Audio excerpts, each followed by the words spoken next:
Hello and welcome. My name is Alan, and today we're going to read more. A Testament of Hope, Dr. Martin Luther King Jr. We are finishing up today with The Strength to Love, and the piece we're reading is called Antidotes for Fear. So let's go ahead and hop into it. There is no fear in love, but perfect love casteth out fear, because fear hath torment. He that feareth is not made perfect in love. John, the first John 4:18. In these days of catastrophic change and calamitous uncertainty, is there any man who does not experience the depression and bewilderment of crippling fear, which is like a nagging hound of hell, pursues our every footstep? Everywhere, men and women are confronted by fears that often appear in strange disguises and a variety of um, wardrobes. Haunted by the possibility of bad health, we detect in every meaningless symptom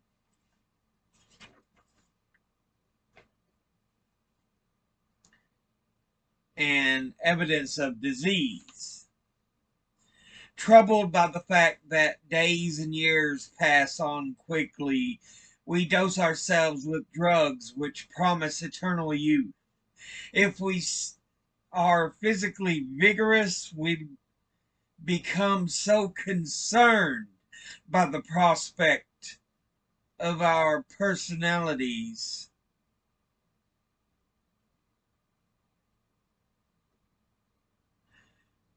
by the prospect that our personalities may collapse, that we develop an arbitrary develop an inferiority complex and stumble through life with a feeling of insecurity, a lack of self confidence, and a sense of impending failure. A fear of what life may bring encourages some persons to wander aimlessly along the frittering road of excessive drinking and sexual promiscuity, almost without being aware of the change. Many people have permitted fear to transform the sunrise of love and peace into a sunset of inner depression. When unchecked, fear spawns a whole brood of phobias: fear of water, high places, closed rooms, darkness, loneliness, among others. And such an accumulation culminates in phobia, or the fear of fear itself, especially common in our highly competitive society, are economic fears, from which Karen Horney says come most of the psychological problems of our age. Captains of industry are tormented by the possible failure of their business and the capriciousness of the stock market. Employees are plagued by the prospect of unemployment and the consequences of an ever increasing automation. And consider too the multiplication in our day of religious and ontological fears, which include the fear of death and racial annihilation. The advent of the atomic age, which should have ushered in an era of plenty and of prosperity, has lifted the fear of death to morbid proportions. The terrifying spectacle of nuclear warfare has put Hamlet's words, "to be or not to be," on millions of trembling lips. Witness our frenzied efforts to construct fallout shelters, as though even these offer sanctuary from an H-bomb attack. Witness the agonizing desperation of our petitions that our government increase the nuclear stockpile. But fear, but our fanatical quest to maintain a balance of terror only increases our fear and leaves nations on tiptoes lest some diplomatic faux pas ignite a frightful holocaust. Realizing that fear drains a man's energy and depletes his resources, Emerson wrote, "He has not learned the lesson of life who does not every day surmount a fear." But I do not mean to suggest that we should seek to eliminate fear together from human life. Were this humanly possible, it would be practically undesirable. Fear is the elemental alarm system of the human organism which warns of approaching dangers, and without which man could not have survived in either the primitive or modern worlds. Fear, moreover, is a powerfully creative force. Every great invention and intellectual advance represents a desire to escape from some dreaded circumstance or condition. The fear of darkness led to the discovery of the secret of electricity. The fear of pain led to the marvelous advances of medical science.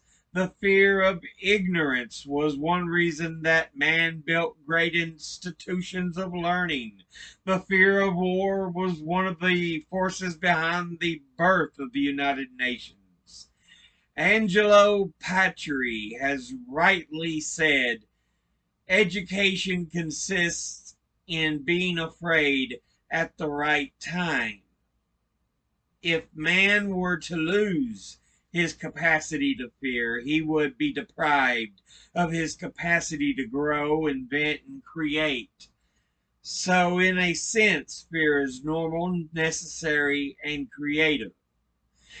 But we must remember that abnormal fears are emotionally ruinous and psychologically destructive.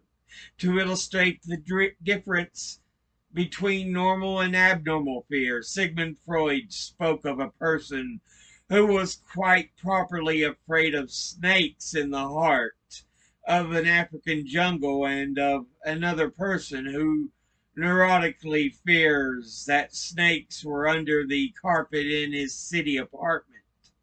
Psychologists say that the normal children are born with only two fears, the fear of falling and the fear of loud noises, and that all other fears are environmentally acquired.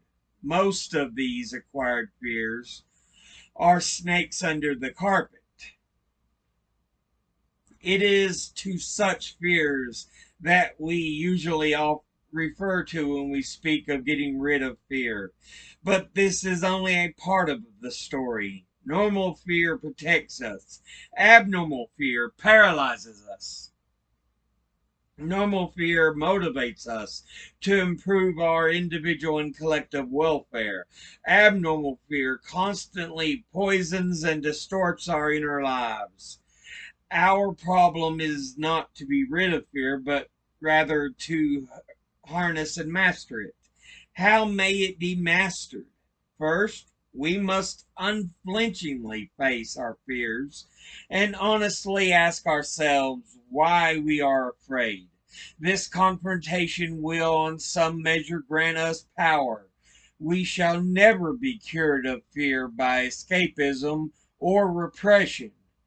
For the more we attempt to ignore and repress our fears, the more we multiply our inner conflicts. By looking squarely and honestly at our fears, we learn that many of them are residues of some childhood need or apprehension. Here, for instance, is a person haunted by a fear of death or the thought of punishment in the afterlife who discovers that he has unconsciously projected into the whole of reality the childhood experience of being punished by parents, locked in a room, and seemingly deserted.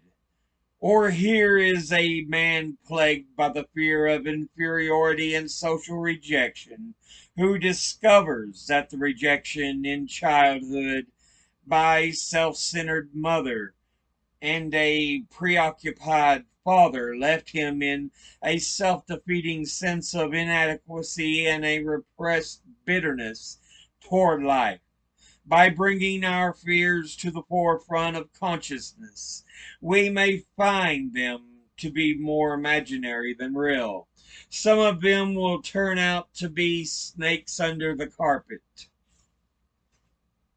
And let us also remember that more often than not, fear involves a misuse of the imagination. When we get our when we get our fears into the open, we may laugh at some of them, and this is good. Only one psychiatrist said ridicule is the master cure for fear and anxiety. Second, we can master fear through one of the supreme virtues known to man, courage. Plato considered courage to be an element of the soul which bridges the cleavage between reason and desire.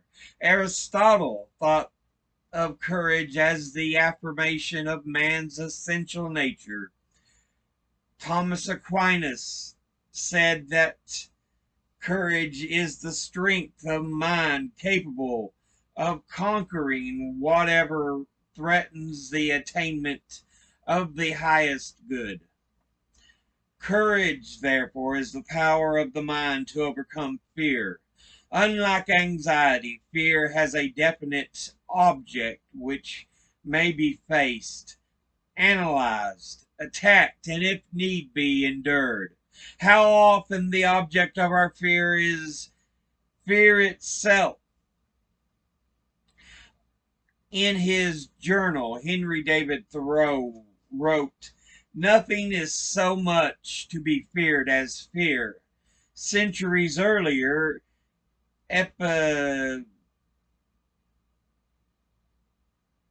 Epictetus wrote, "For it is not death or hardship that is a fearful thing, but the fear of hardship and death." Courage takes the fear produced by a definite object into itself and thereby conquers the fear involved. Paul Tillich has written, "Courage is self-affirmation in spite of that which tends to hinder the self from affirming itself. It is self-affirmation in spite of death and non-being. And he who is courageous takes the fear of death into his self-affirmation and acts upon it. The courageous self-affirmation, which is surely a remedy for fear, is not selfishness. For self-affirmation includes both a proper self-love and properly proposition love of others. Erich Fromm has shown in convincing terms that the right kind of self love and the right kind of love of others are independent. Courage, the determination not to be overwhelmed by any object, however rightful, enables us to stand up to any fear. Many of our fears are not mere snakes under the carpet. Trouble is a reality in this strange medley of life. Dangers lurk within the circumference of every action. Accidents do occur. Bad health is an ever threatening possibility, and death is a stark, grim, and inevitable fact of the human experience. Evil and pain in this conundrum of life are close to each of us, and we do both ourselves and our neighbors a great disservice when we attempt to prove that there is nothing in this world of which we should be frightened. These forces that threaten to negate life must be challenged by courage, which is the power of life to affirm itself in spite of life's ambiguities. This requires that the exercise of a creative will that enables us to hew out a stone of hope from a mountain of despair. Courage and cowardice are antithetical.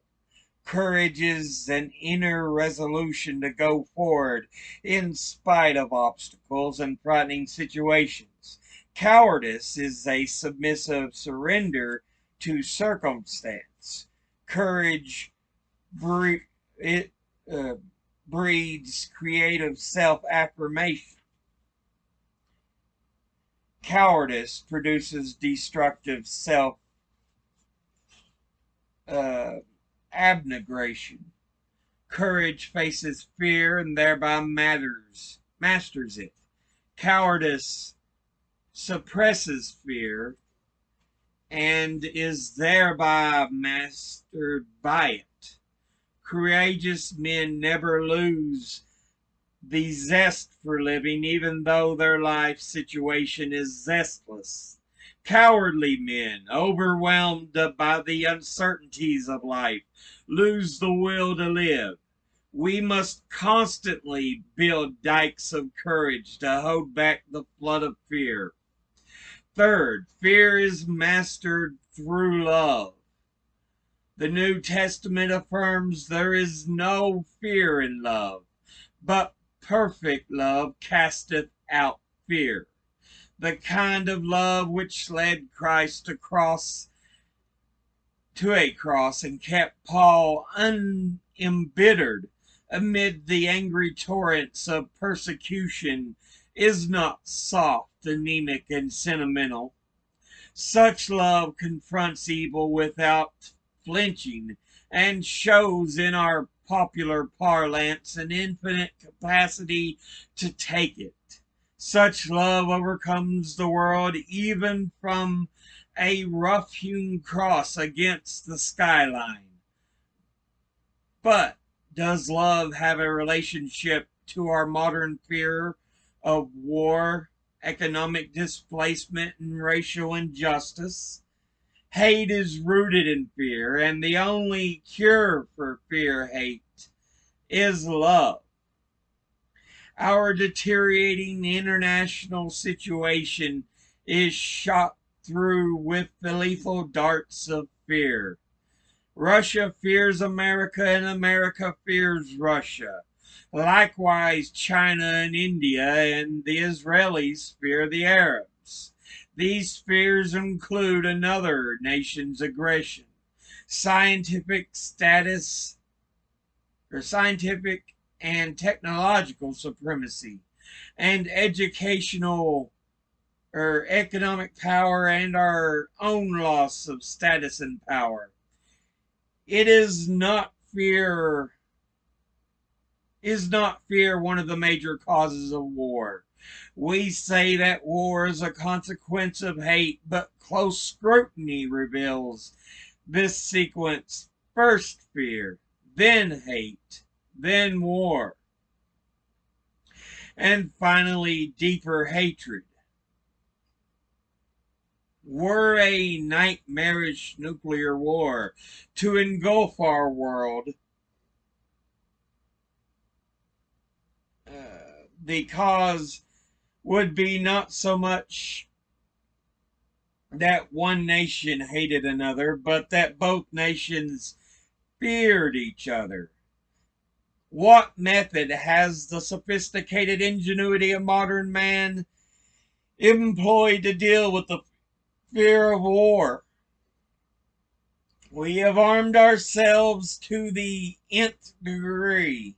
The West and the East have engaged in a fever-pitched arms race. Expenditures for defense have risen to mountainous proportions, and weapons of destruction have been assigned in priority over all other human endeavors.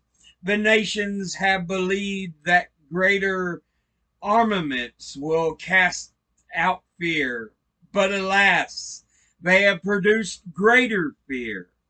In these turbulent, panic-stricken days, we are once more reminded of the judicious words of old: perfect love casteth out fear. Not arms, but love, understanding, and organized goodwill can cast out fear. Only disarmament based on good faith will make mutual trust a living reality. Our own problem of racial injustice must be solved by the same formula. Racial segregation is buttressed by such irrational fears as loss of preferred economic privilege, altered social status, intermarriage, and adjustment to new situations. Through sleepless nights and haggard days, numerous white people attempt to combat these eroding fears by diverse methods. By following the path of escape, some seek to ignore the question of race questions and to close their mind to the issues involved. Others, placing their faith in such legal maneuvers as interposition and nullification, counsel massive resistance. Still others hope to drown their fear by engaging in acts of violence and meanness toward their Negro brethren. But how futile are all these remedies! Instead of eliminating fear, they instill deeper and more pathological fears that leave the victims inflicted with strange psychoses and peculiar cases of paranoia. Neither repression nor massive resistance nor aggressive violence will cast out the fear of integration. Only love and goodwill can do that.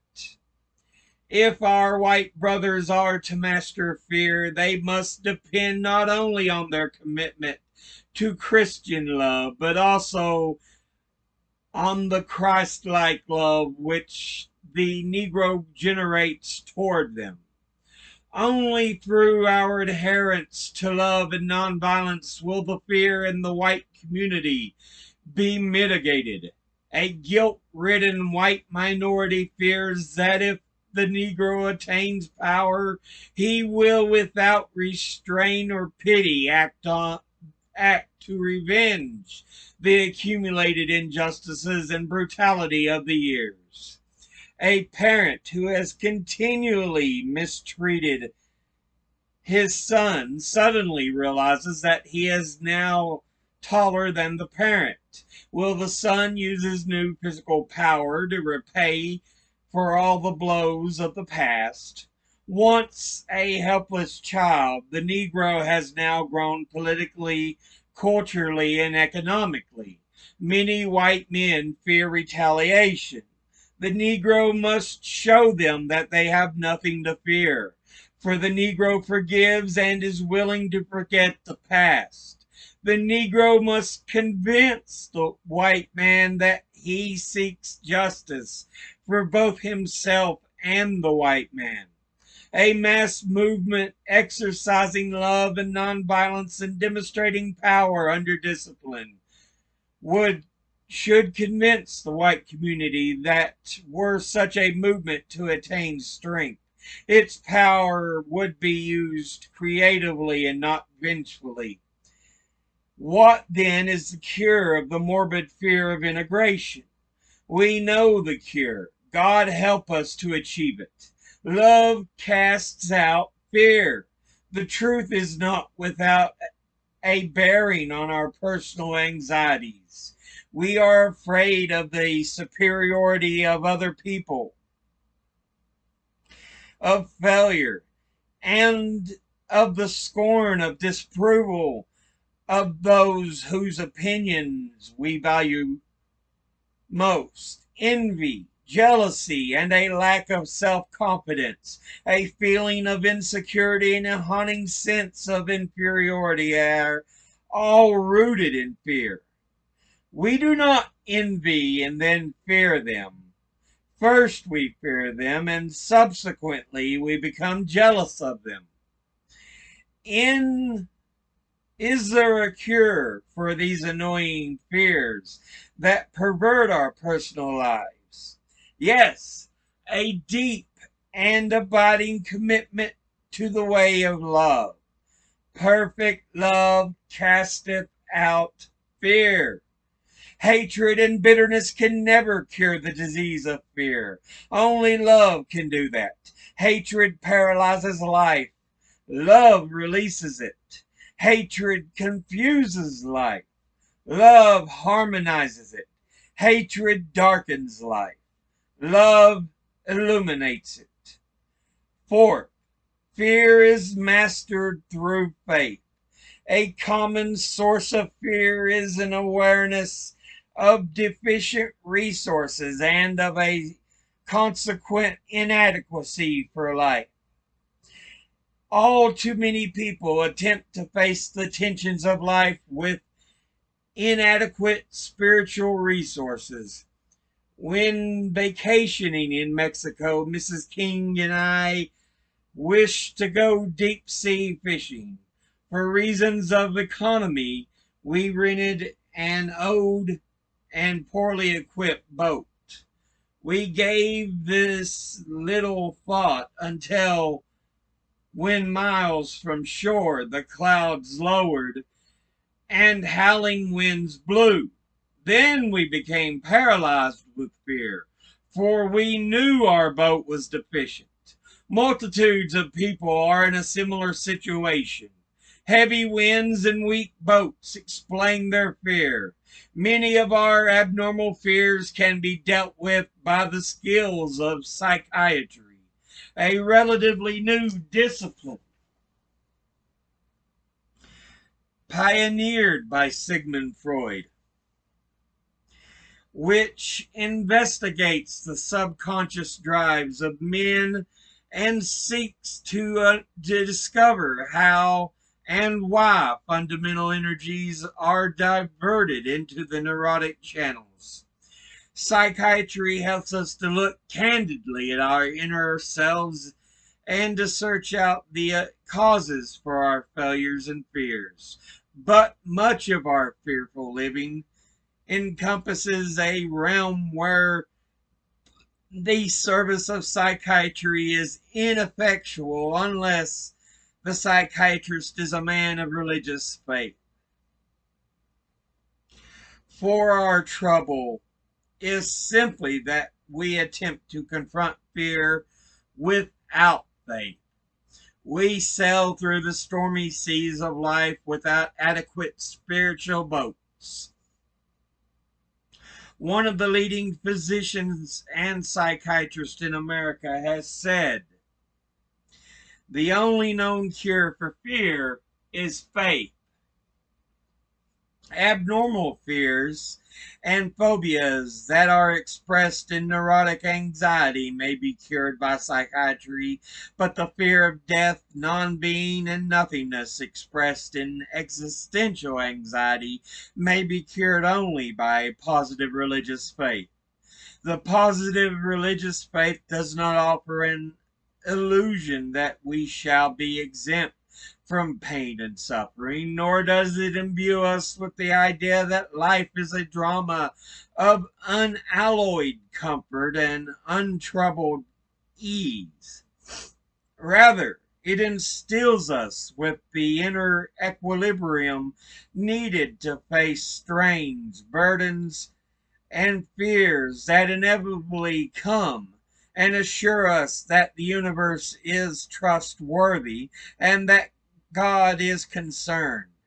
Irreligion, on the other hand, would have us believe that we are orphans cast into the terrifying immensities of space in the universe that is without purpose or intelligence. Such a view drains the courage and exhausts the energies of men. In his confession, Tolstoy wrote concerning the aloftness and emptiness he felt before his conversion. There was a period in my life when everything seemed to be crumbling.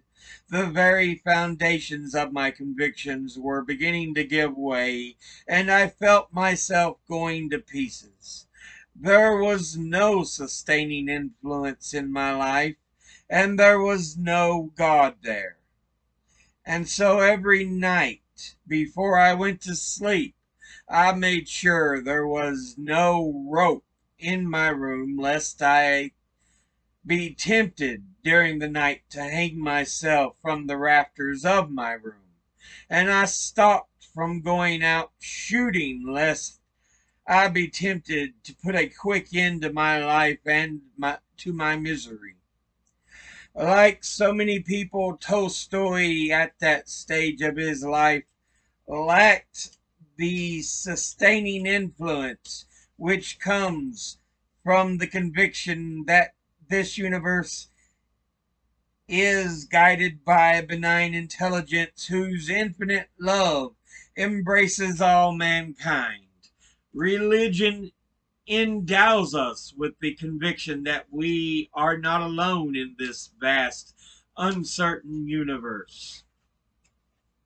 Beneath and above the shifting sands of time, the uncertainties that darken our days, and the vicissitudes that clouds our nights, is a wise and loving God. This universe is not a tragic expression of meaningless chaos, but a marvelous display of orderly cosmos. The Lord is wisdom, by wisdom hath founded the earth. By understanding hath he established the heavens. Man is not a wisp of smoke from a limitless smoldering, but a child of God created a little lower than the angels. Above the manyness of time stands the one eternal God, with wisdom to guide us, strength to protect us, and love to keep us. His boundless love supports and contains us in a mighty ocean, and contains and supports the tiny drops of every wave. With a surging fullness, he is forever moving toward us, seeking to fill the little creeks and bays of our lives with unlimited resources. This is religion's everlasting diapason, its eternal answer to the enigma of existence. Any man who finds this cosmic sustenance can walk the highways of life without the fatigue of pessimism and the weight of morbid fears. Herein lies the answer to the neurotic fear of death and the plagues of many of our lives. Let us face the fear that the atomic bomb has aroused with the faith that we can never travel beyond the arms of the divine. Death is inevitable. It is a democracy for all the people, not an aristocracy for some of the people. Kings die and beggars die. Young men die and old men die. Learned men die and ignorant men die. We need not fear it. The God who brought our whirling planet from a primal vapor and has led the human pilgrimage for lo, these many centuries, can most assuredly lead us through death's dark night into the bright daybreak of eternal life. His will is too perfect and his purposes are too extensive to be contained in a limited receptacle of time and the narrow walls of earth. Death is not the ultimate evil. The ultimate evil is to be outside God's love. We need not join the mad rush to purchase an earthly fallout shelter. God is our eternal fallout shelter. Jesus knew that nothing could separate man from the love of God. Listen to his majestic words. Fear them not, therefore, for there is nothing covered that shall not be revealed, and hid that shall not be known. And fear not them which kill the body, but are not able to kill the soul, but rather fear him which is able to destroy both soul and body in hell. Are not two sparrows sold for a farthing, and one of them shall not fall on the ground without your Father? But the very hairs of your head are all numbered. Fear ye not, therefore. Ye are of more value than many sparrows. Man, for Jesus, is not mere flotsam and jetsam in the river of life and is a child of God. Is it not unreasonable to assume that God, whose creative activity is expressed in an awareness of the sparrow's fall, and the number of hairs on a man's head, excludes him from encompassing love and the love of man itself? The confidence that God is mindful of the individual is of tremendous value in dealing with the disease of fear, for it gives us a sense of worth, of belonging, and at homeness in the universe. One of the most dedicated participants in the bus protest in Montgomery, Alabama, was an elderly Negro who we affectionately called Mother Pollard. Although poverty-stricken and uneducated, she was amazingly intelligent and possessed a deep understanding of the meaning of the movement. After having walked for several weeks, she was asked if she were tired. With ungrammatical profundity, she answered, "My feet is tired, but my soul is rested." On a particular Monday evening following a tension-packed week, which included being arrested and receiving numerous threatening telephone calls, I spoke at a mass meeting. I attempted to convey an overt impression of strength and courage, although I was inwardly depressed and fear-stricken. At the end of the meeting, Mother Pollard came to me in front of the church and said, "Come here, son."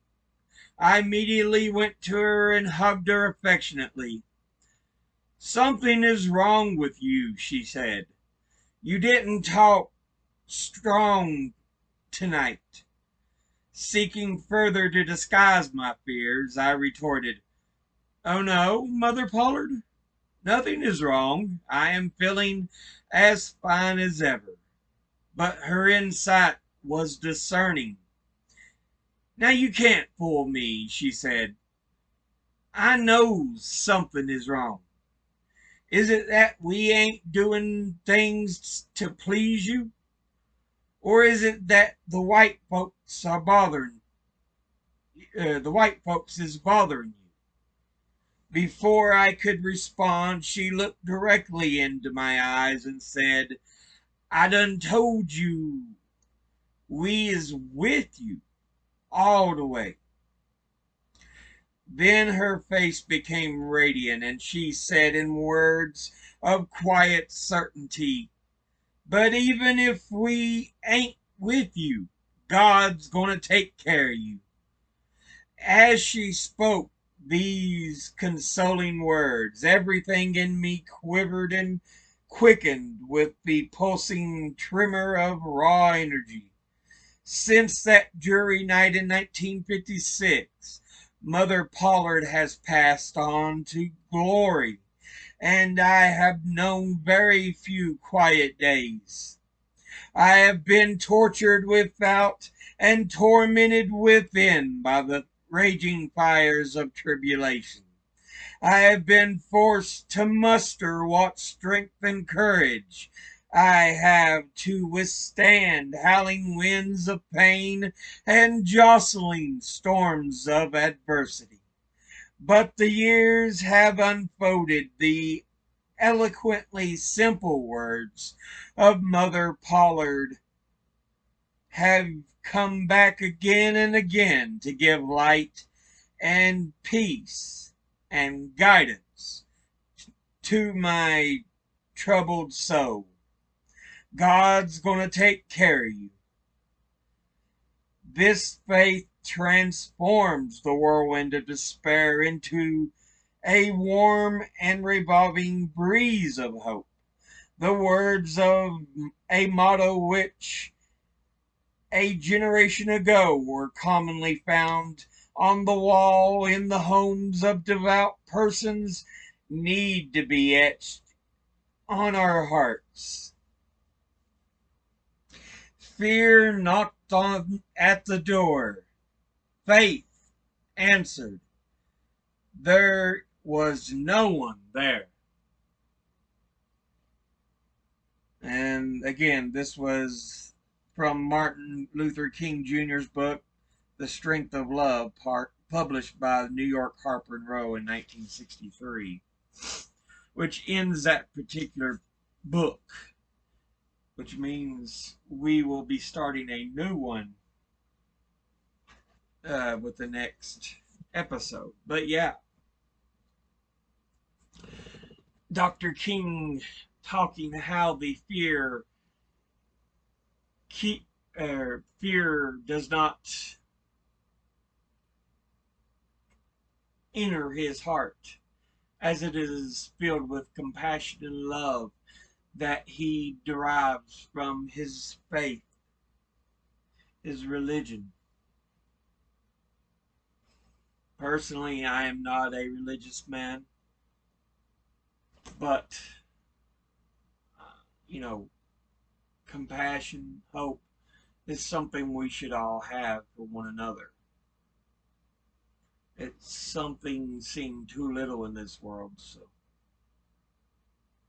But yeah, I'll go ahead and end this episode here. As always, educate thyself, think, read, study, learn. Someone tries to tell you something you have trouble believing, ask them to cite their sources. I'll see you all in the next episode. Until then, later.